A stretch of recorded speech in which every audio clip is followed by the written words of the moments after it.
नमस्कार, आप देख रहे हैं न्यूज स्केल लाइव का विशेष शख्सियत कार्यक्रम, जहां हम लाते हैं ऐसी हस्तियों की कहानी जिनका नाम कम लेकिन योगदान ऐतिहासिक होता है। आज हमारे साथ हैं राम मंदिर निर्माण में 100 करोड़ रुपए के पत्थरों का सहयोग करने वाले श्री नेमीचंद शर्मा, एक ऐसा व्यक्तित्व जो प्रधानमंत्री नरेंद्र मोदी और संतों के सानिध्य में रामलला की प्राण प्रतिष्ठा का साक्षी बना, लेकिन आज भी सरल, भावुक और सेवा को ही जीवन का लक्ष्य मानने वाला इंसान है।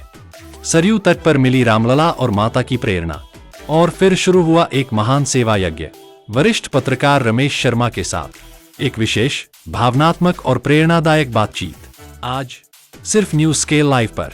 नमस्कार, प्रसंग के शख्सियत कार्यक्रम में आप सभी का स्वागत है। मेरा सौभाग्य है और उससे बड़ा आप लोगों का भी सौभाग्य है कि आज वास्तव में मैं ऐसी शख्सियत से मिल रहा हूँ। मुझे खुद को ऐसा अनुभव हो रहा है कि मैं एक बहुत बड़ी ताकत के सामने बैठा हुआ हूँ।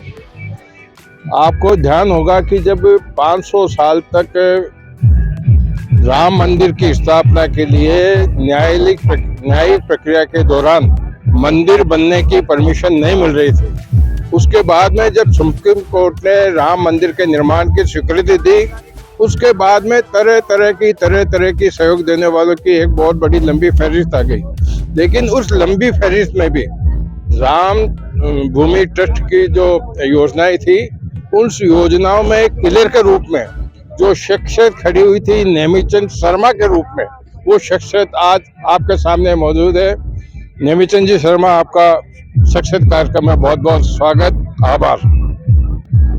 मैंने इनको एक दो सभाओं में सुना था, हालांकि बोलते हुए बहुत भावुक हो जाते हैं, लेकिन मैंने इनका एक सिद्धांत देखा है कि इन्होंने अपनी माँ को प्रेरणा मान करके और मात्र 3,000 रुपये महीने की नौकरी से शुरुआत करके आज इतनी एक अहमियत के रूप में पहुंच गए कि राम मंदिर के निर्माण में जितना भी पत्थर लगा था उसमें 80% पत्थर आपने दिया था। आप पर राम जी की बहुत बड़ी कृपा रहे।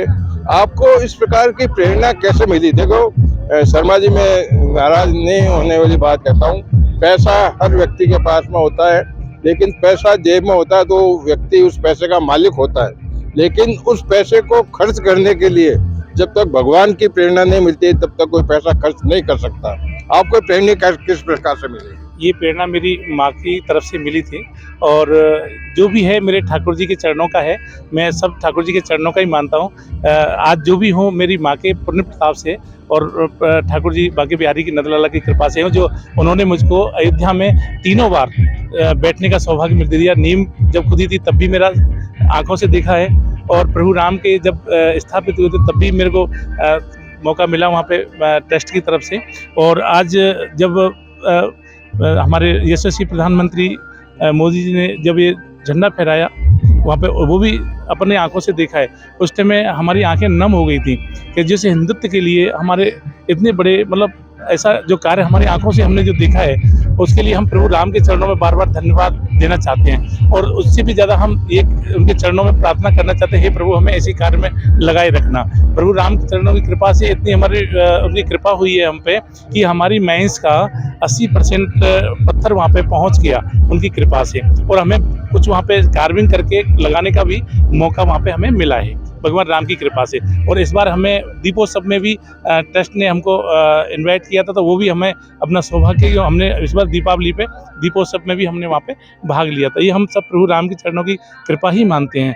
वहाँ टाटा L&T के जो मेन प्रमुख हैं उनका भी बहुत बड़ा योगदान था इसमें। एक मेहता जी हैं और एक शुक्ला जी हैं, और एक अपने निपिंद्र मिश्रा जी जो हैं, जो चेयरमैन हैं, उनका भी हम पे बहुत अच्छा उनका हम आशीर्वाद है। वहाँ पे गोपाल जी भाई साहब हैं, चंपत राय जी जो हैं, उनका इतना अच्छा योगदान रहा वहाँ पे, और उनकी प्रेरणा हमको रही किस ढंग से उन्होंने एक ये मानो भगवान राम के चरणों में हम कोई पल बंदर भालू कुछ ना कुछ होंगे, तो वहाँ पे जाकर के उन्होंने हमारी सेवाएं वहाँ पे प्रभु राम के चरणों में उन्होंने दिलवाई वहाँ पे।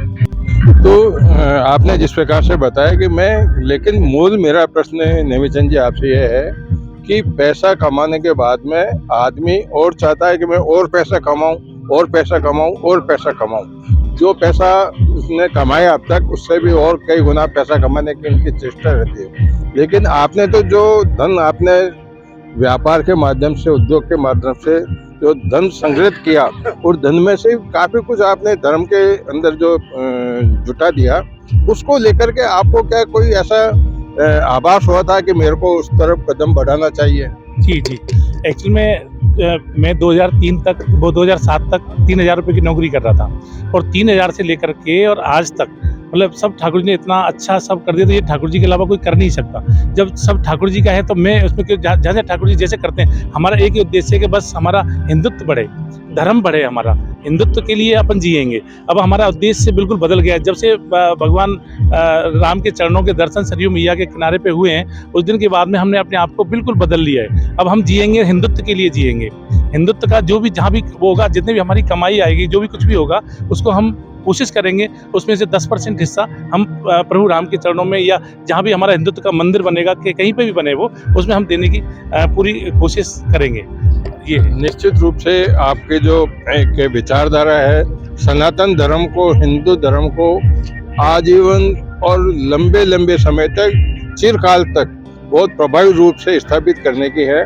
और मैंने ये भी सुना है कि जो आचार्य प्रमोद कृष्णम है, उनका जो कल्कि मंदिर बनने जा रहा है, वो भी हिंदुस्तान के अंदर, सनातन धर्म के अंदर बहुत बड़ा मंदिर स्थापित होने जा रहा है। सुनने में है कि आपने वहाँ भी जितना पत्थर लगेगा उसकी घोषणा की है। हाँ, मैंने महाराज जी के चरणों में किया कि जितनी मेरी माइंस का पत्थर निकलेगा वो आपके चरणों में समर्पित है, पूरा का पूरा पत्थर। बिल्कुल, इसके क्योंकि वो साथ हमारे हिंदुत्व के लिए बहुत बड़ी शक्ति है। आचार्य प्रमोद कृष्णम जी हमारे हिंदुत्व के लिए बहुत बड़ी शक्ति है। मतलब जितना प्रशंसा की जाए उतनी कम है उनकी। उनकी मतलब जो उनका साहस है, उनका प्रेम है, करुणा है, हिंदुत्व को बढ़ा रहे हैं वो। हिंदुत्व के लिए बहुत कुछ कर रहे हैं। उन्होंने 17-18 साल वेदनाएं सहन की हैं। वहाँ पे भी कोर्ट केस चले हैं।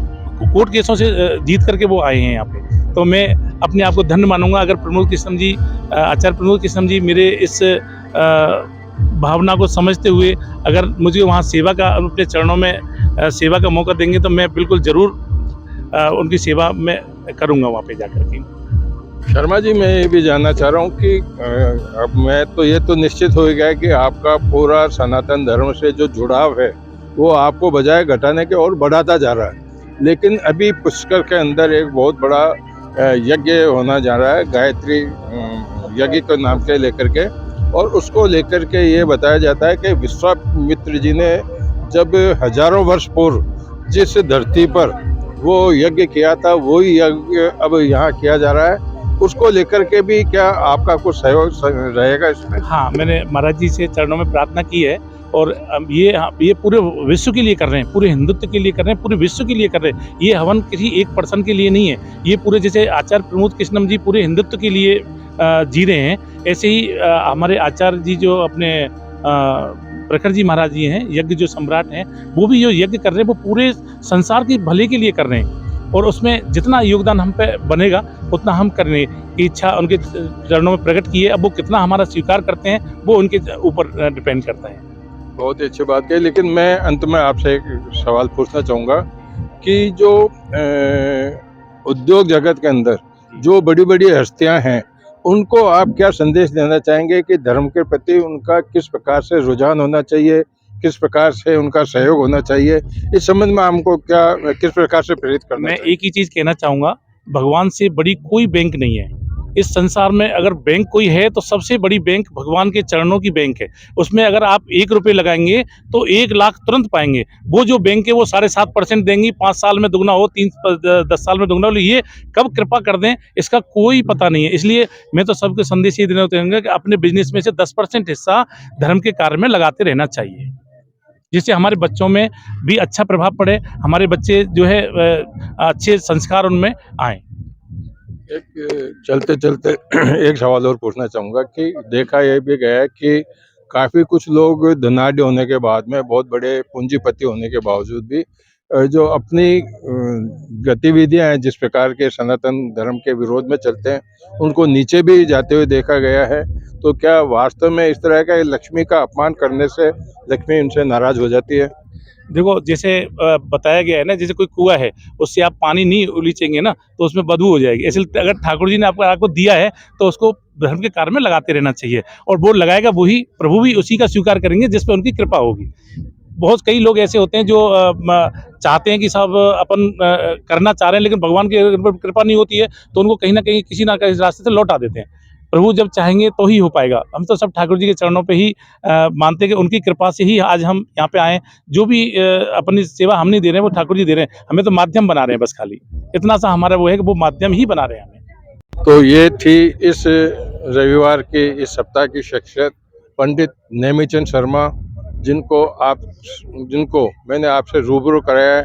हालांकि मेरी क्या औकात है, आप बड़े बड़े चैनल्स पे हमेशा आते रहते हैं, लेकिन सौभाग्य मुझे आज प्राप्त हुआ कि आप लोगों से मेरे शख्सियत कार्यक्रम के माध्यम से इनको मुलाकात करा पाऊँ। आपका बहुत बहुत आभार शर्मा साहब। जी। मैं प्रसंग खबर का धन्यवाद देना चाहूँगा कि आज ठाकुर जी की कृपा से मेरे माध्यम से हमारे सभी सनातनियों के लिए ये मैसेज जा रहा है कि हमें प्रभु के चरणों में कुछ ना कुछ करते रहना चाहिए। ये मैं बहुत-बहुत धन्यवाद दूँगा इस चैनल का, जिसके माध्यम से ये हमारी खबरें हमारे भाइयों के लिए जाएगी। जय श्री धन्यवाद कृष्ण। आपका। आज के शख्सियत कार्यक्रम को यहीं समाप्त करते हैं। कल अगले रविवार को फिर किसी शख्सियत के सामने आपके सामने प्रस्तुत होऊंगा। तब तक के लिए नमस्कार।